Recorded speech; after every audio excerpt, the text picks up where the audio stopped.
இன்றைக்கி நம்ம பார்க்க போகிற செலிப்ரிட்டி சன் டிவியில் ரீசெண்டாக டெலிகாஸ்ட் ஆகிட்டு இருக்க பூங்கொடி சீரியலோட ஹீரோயின் பூங்கொடியை பற்றி தான்.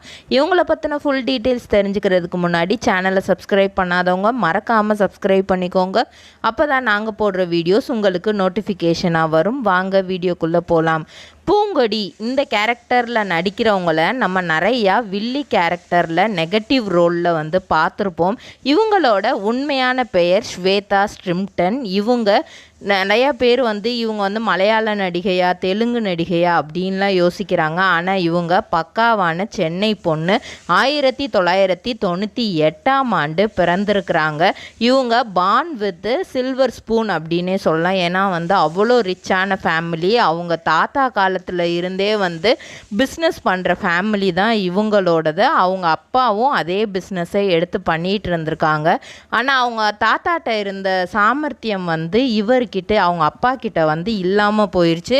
ஃப்ரெண்ட்ஸை நம்பி நிறைய காசு ஏமாந்துருக்காரு. அது கொஞ்சம் கொஞ்சமாக பிஸ்னஸை லாஸ்டில் கொண்டு போய் விட்டுருக்கு. ஒரு பிஸ்னஸில் இருந்து இன்னொரு பிஸ்னஸ்க்கு ட்ரான்ஸ்ஃபார்ம் ஆகிடலாம், நம்ம அதிலேருந்து இன்னும் பெருசாக வந்துடலாம், அடுத்த லெவலுக்கு போயிடலாம் அப்படின்னு ஃப்ரெண்ட்ஸு சொன்னதை கேட்டுட்டு நிறைய இதில் இன்வெஸ்ட் பண்ணியிருக்காரு. அந்த இன்வெஸ்ட்மெண்ட் எல்லாமே தப்பாக போயிடுச்சு. ஒரு கட்டத்தில் இவங்க 6th ஸ்டாண்டர்ட் படிக்கும்போது அவங்க அப்பா சூசைடே அட்டம் பண்ணிட்டாராம். என்ன நம்ம எடுத்தது எல்லாமே லாஸ் ஆகுது, நம்ம அப்பா தாத்தா எல்லாமே அவ்வளோ இதாக நம்மளை வச்சுருந்தாங்க, ஆனால் நம்ம பண்ண எந்த பிஸ்னஸுமே இதாக மாட்டேங்குதே அப்படின்ட்டு ரொம்ப டிப்ரெஷனில் இருந்திருக்காங்க. ஒரு சைடு அவங்க அம்மாவும் அவங்க அப்பாவுக்கு ப்ரெஷர் கொடுத்துருந்துருக்காங்க.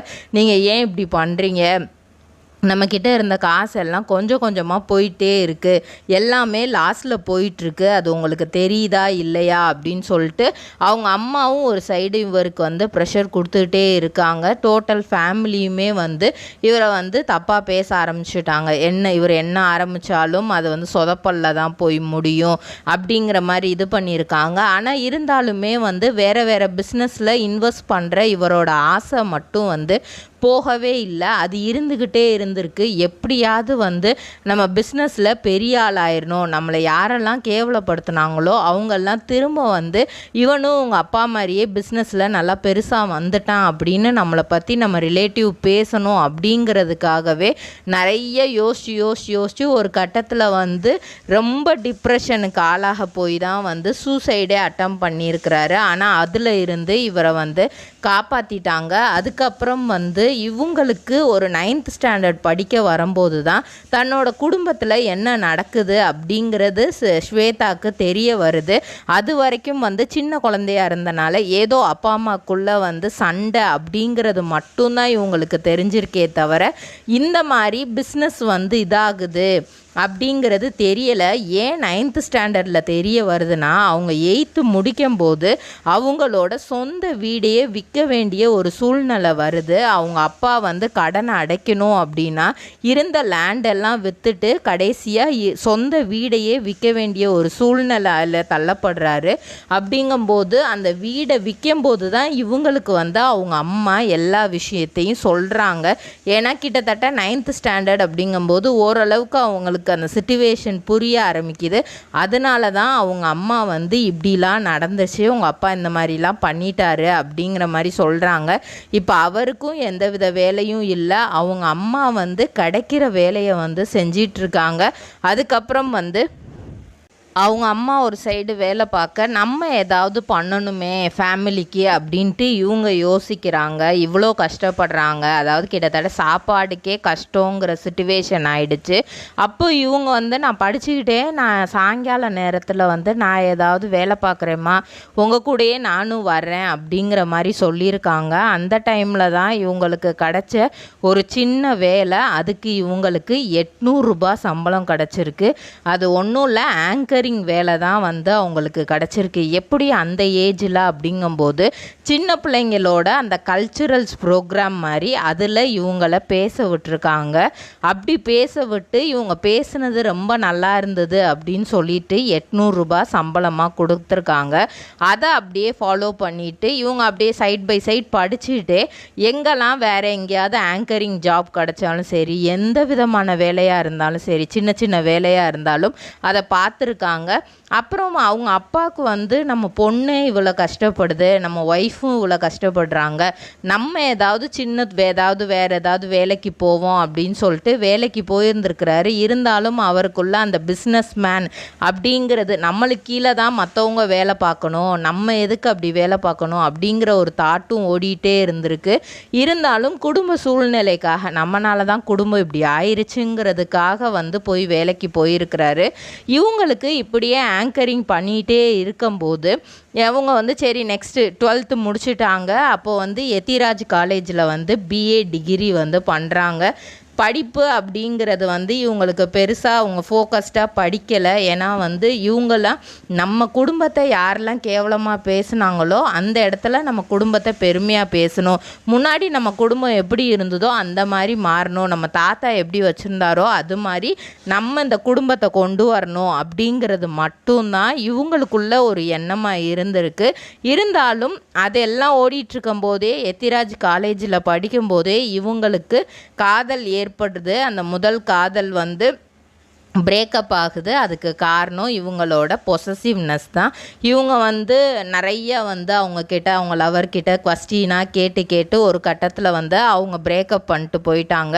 ஒரு ஃபைனல் இயர் வரும்போது திரும்ப ஒரு காதல் ஏற்படுது, அதுவும் பிரேக்கப்பில் போயிடுது. இதுக்கப்புறம் நம்மளுக்கு காதலே வேண்டாம், இந்த காதல்னால தான் நம்ம ஃபேமிலிக்கு நம்ம கொஞ்சம் செய்ய வேண்டியதை செய்யாமல் போகிறோம், தடுமாறுறோம் அப்படின்னு சொல்லிட்டு திரும்ப இவங்களோட ஆங்கரிங் ஃபீல்டுக்குள்ளேயே வராங்க. ஆங்கரிங்கில் இருந்து இவங்களுக்கு சினிமாவில் ஒரு வாய்ப்பு கிடைக்கிது. ராஜகிளி அப்படிங்கிற ஒரு படம் பண்ணுறாங்க. அதுக்கப்புறம் இனி ஒரு காதல் செய்வோம் அப்படிங்கிற படத்துலையும் நடிக்கிறாங்க. அதுக்கப்புறம் ஆஃபீஸில் அசிஸ்டண்ட்டாகவும் இருக்காங்க. ஒரு ஆஃபீஸில் அவங்களுக்கு கிடைச்ச வேலையில் வந்து அசிஸ்டண்ட், ஏன்னா எத்தனை நாள் தான் ஆங்கரிங் அண்ட் சினிமாவில் வந்து சின்ன ரோல் தான், அதில் கிடைக்கிற காசு வந்து பத்தலை. அதனால் வந்து அசிஸ்டண்ட்டாக ஒர்க் பண்ணிகிட்டே இருக்காங்க. அப்போ தான் இவங்களுக்கு வந்து சித்திரம் பேசுதடி அப்படிங்கிற ஒரு சீரியலில் நெகட்டிவ் ரோல் நடிக்க வாய்ப்பு கிடைக்கிது. பொதுவாக நெகட்டிவ் ரோல் அப்படின்னா யாருமே ஏற்றுக்கிற மாட்டாங்க. அந்த மாதிரி தான் இவங்களும் மனசில் வந்து வேண்டாம் அப்படின்னு தான் யோசித்து வச்சுருந்துருக்குறாங்க. ஆனால் வந்து இவங்களோட சூழ்நிலை அதில் நடித்தா நிறைய காசு கிடைக்கிது, இவங்களுக்கு தான் நிறைய கேரக்டர் வருது. ஸோ கால் ஷீட்டில் அமௌண்ட்டும் வந்து இவங்களுக்கு அதிகமாக கிடைக்கிதுங்கிறதுனால அதை ஒத்துக்கிட்டாங்க.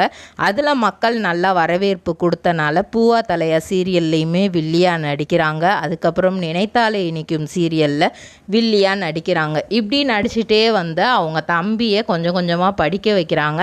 கிட்டத்தட்ட அவங்க தம்பி வந்து நல்லா படிக்கிறதுனால 2 டிகிரி அவங்க வந்து படித்து முடிச்சுட்டாங்க. அதுக்கப்புறம் இப்போ ஃபேமிலியை வந்து ஓரளவுக்கு அதே மாதிரி அப்லிஃப்ட் பண்ணனால அவங்க அப்பா வந்து திரும்ப நான் வந்து பிஸ்னஸ் பண்ண போகிறேன் அப்படின்னு வந்து மகள்கிட்ட கேட்டிருக்காங்க. அப்போ மகளும் வந்து எதுவுமே சொல்லாமல் ஓகேப்பா உங்களுக்கு என்ன தோணுதோ நீங்கள் பண்ணுங்கள், ஆனால் எதையுமே வந்து யோசித்து பண்ணுங்கள், இவங்க சொல்கிறாங்க அவங்க சொல்கிறாங்கன்னு கேட்டு பண்ணாதீங்க, நீங்களாக ஒரு முடிவு பண்ணி அதை அம்மா கிட்ட டிஸ்கஸ் பண்ணி பண்ணுங்கள், ஃப்ரெண்ட்ஸ் சொல்கிறாங்க அப்படின்னு கேட்காதீங்க, அப்புறம் பழைய மாதிரி ஆயிரப்போகுது அப்படிங்கிற மாதிரி சொல்லிவிட்டு ஃபினான்ஷியலாக இவங்க என்ன சப்போர்ட் பண்ண முடியுமோ அவங்க அப்பாவுக்கு சப்போர்ட் பண்ணுறாங்க. ஸோ அவங்க பார்த்த வேலையை விட்டுட்டு அவங்க அப்பா திரும்ப வந்து பிஸ்னஸில் இறங்கிட்டார். இப்போது இவங்க வந்து அவங்க லவ்வரான ஏகே சிவா அவங்க வீட்டுக்கு பக்கத்துலேயே வந்து ஆவடியில் ஒரு வீடும் வாங்கிட்டாங்க. பழைய இருந்த வீடை விட கொஞ்சம் பெருசாகவே வந்து வீடு வாங்கியிருக்காங்க. இப்போ நடிக்கிற பூங்கொடி சீரியலில் வந்து இவங்களுக்கு லீட் ரோல், அதாவது ஹீரோயின் ரோலில் நடிக்கிறதுக்கான ஆப்பர்ச்சுனிட்டியை வந்து சன் டிவி வந்து ஏற்படுத்தி கொடுத்துருக்காங்க. இவங்களோட நெகட்டிவ் ரோலில் மக்களை எல்லாம் இம்ப்ரெஸ் பண்ணனால இவங்கள ஒரு சாஃப்ட் கேரக்டரில் போட்டால் எப்படி இருக்கும் அப்படிங்கிற மாதிரி யோசித்து தான் ஃபஸ்ட்டு அந்த ரோலை வந்து கொடுத்துருக்காங்க. வீட்டில் அம்மா அப்பாவோட பேச்சை கேட்குற பிள்ளையாகவும் வெளியே வந்து ரொம்ப ரக்கடாக ஸ்ட்ரெயிட் ஃபார்வர்டாக இருக்கிற மாதிரியான ஒரு கேரக்டர் கொடுத்துருக்காங்க. இந்த சீரியலில் இவங்கள பார்க்குற எல்லாருமே வந்து இவங்க வந்து செம்பருத்தி சீரியல் சபானா மாதிரியே இருக்கிறாங்க பார்க்குறதுக்கு அப்படின்னு நிறையா சொல்லியிருக்காங்க. அது மட்டும் இல்லாமல் இவங்களோட ஆக்டிங்கும் வந்து சூப்பராக இருக்குதுன்னு இப்போது நிறைய கமெண்ட்ரி இவங்களுக்கு வருதான். எவ்வளோக்கு எவ்வளோ சின்னதில் வந்து கஷ்டப்பட்டனோ இப்போது அவ்வளோக்கு அவ்வளோ வந்து சந்தோஷமாக இருக்கேன். அதுக்கு வந்து மெயின் காரணம் என்னோட விடாமுயற்சியும் என்னோட அம்மாவோட சப்போர்ட்டும் தான். என்ன வந்தாலும் பார்த்துக்கலாம், நீ பண்ணு அப்படிங்கிற மாதிரி சொன்னாங்க. இவ்வளவும் நான் பண்ணுறதுக்கு காரணத்துக்கு வந்து எங்கள் அப்பா தான். அவர் வந்து பிஸ்னஸில் லாஸ் ஆகலை அப்படின்னா, எங்களோட நிலமை அந்த மாதிரி போகலைன்னா சினிமா ஃபீல்டுக்குள்ளே வந்து நான் வந்திருக்கவே மாட்டேன். இதுக்கு எங்கள் அப்பாவும் ஒரு வித காரணமாக தான் இருந்திருக்கிறாரு அப்படின்னு சொல்லிட்டு அவங்க ஒரு இன்டர்வியூலேயே வந்து ஷேர் பண்ணியிருப்பாங்க. இந்த மாதிரி நிறைய கஷ்டப்பட்டு இப்போது பெருசாகவே முன்னேறிக்கிட்டு வராங்க. இதே மாதிரி பல சீரியல் கிடைக்க நம்மளும் நம்மளோட விஷஸை அவங்களுக்கு தெரியப்படுத்திக்கிறோம். இதே மாதிரி பல செலிப்ரிட்டிஸோட பயோகிராஃபி தெரிஞ்சுக்கிற சேனலை மறக்காமல் சப்ஸ்கிரைப் பண்ணிக்கோங்க.